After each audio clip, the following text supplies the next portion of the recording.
The course that I love to teach is called Being in the Story.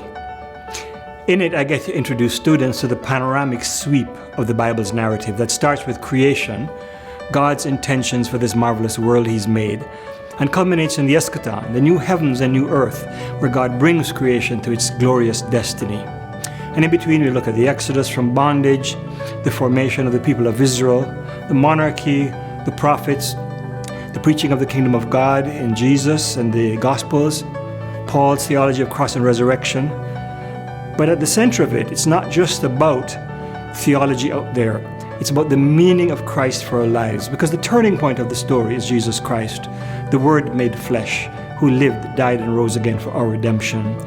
And so the impact of the story on our lives is really what I'm concerned about. So we explore our place in the biblical story. What does it mean to be made in God's image?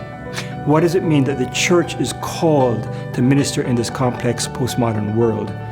And we explore our distinctive calling in this world.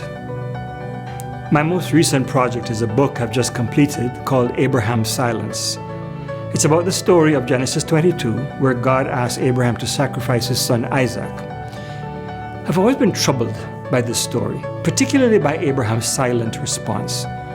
Abraham doesn't question God to ask why this sacrifice was necessary. He doesn't intercede on behalf of his son. You see, I would question God and I would intercede. And yet we have celebrated Abraham's silent response. So I decided to tackle this question head on by writing a book about it.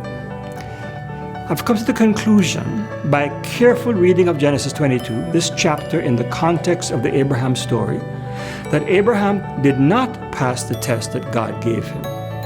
But that means we have to rethink what the test was about. You see, I think that Genesis 22 reveals to us a God of surpassing love and mercy, who desires vigorous dialogue partners and would have welcomed Abraham's honest questions and prayer.